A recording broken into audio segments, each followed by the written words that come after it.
body bags were whore lies. Who is this irresistible creature who has an insatiable love for the dead?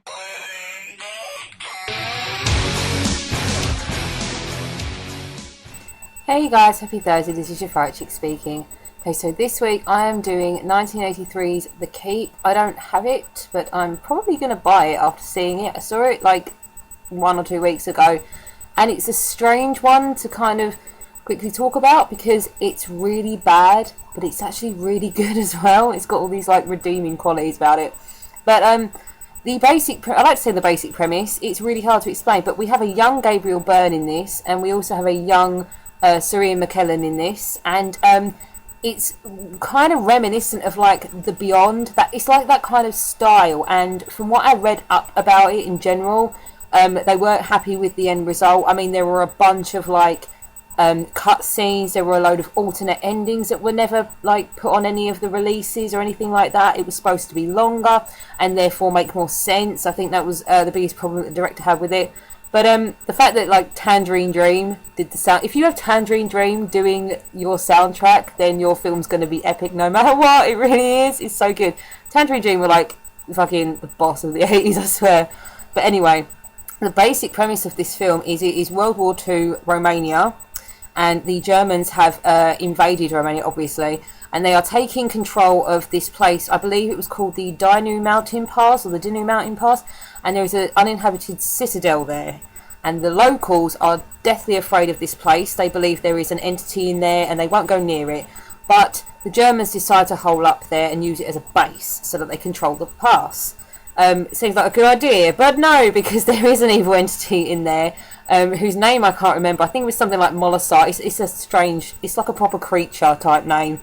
But he is in there, and as they enter and take over the citadel, two greedy little bastards, as you do, decide to fuck about with what they think is going to be valuable jewels, and it turns out that they open a passage and they let it out. But it can't quite leave, so they basically let it out enough that it can start killing them.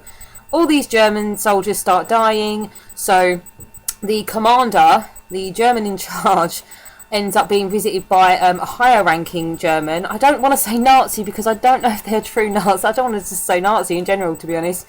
A higher ranking German decides to bring another team who are a bit more hardcore. They show up and decide that it's not a creature, it's going to have to be the villagers, okay? It's them fucking about and killing our people. So they start creating kind of riot and unrest and all this sort of stuff. A local priest then decides, after seeing some strange writing on the wall that the Germans also see, decides to tell them that they need to get Sir Ian McKellen's character, Dr. Kuza, out of a concentration camp to come and translate, because he's the only one that will be able to do it, and therefore saving his life. So we have this weird kind of film from then on. I mean, I very much enjoyed the first half of it. The second half was a bit all over the place, because then we kind of have the original group of Germans that are left. We then also have Gabriel Byrne, who is the leader of this more hardcore group. We have them. Then we have Dr. Kuza and his daughter, who are just kind of trying to survive. We also then have the priest in the village, and it's a bit it kind of just jumps all over the place. You're not quite sure who's aware of what, because time's passing in this. You know, it's like, it's kind of like the thing where you're not sure if a week's gone by or if a couple of days have gone by. So you're like, do they know about what happened a couple of scenes ago? Are we still at that point, or has something else happened? Because at the very beginning, when they occupied the citadel, and then to us finding out about all the Germans starting to die, it was like the next scene, and it was like, how long have you been there? I think they've been there for weeks at this point. So it was a little bit confusing in that respect, but bear with it, because like I said, the visuals in this are amazing, and I do believe that is the one thing that all the critics actually did pick up on. Even though they said they hated the film, they did say that it was beautiful, it was really like haunting looking, the visuals were just great, the soundtrack was great, which it was. And yeah, that is pretty much the biggest thing this film has going for it, is that it looks great, the sound is amazing, all the effects they used, the audio, everything was just great.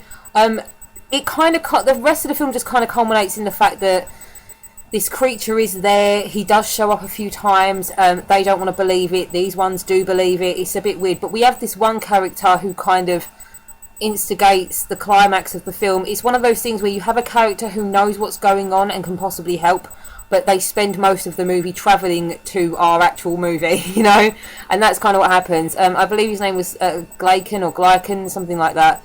He's just seen a lot of the time travelling. He obviously knows something, and then he eventually gets there, and we have like a big old showdown type of thing. But yeah, like I said, I'm not a huge. I really don't like. I'm sorry, I don't like the Beyond. I don't. I think it's boring. But the ending of the Beyond was kind of interesting, and the whole film is very much like that. So if you've seen that, it's that kind of eerie feel all the way through. I'd say give it a watch, because you may actually really love this film. I can see why people would call it a cult classic, but I can also see why people would not like it. But I would give it a watch, even if you just want to see a young Sarah McKellen and Gabriel Byrne, because dear God, they're young in this. But yeah, give it a watch. I quite liked it, and I will see you guys next week.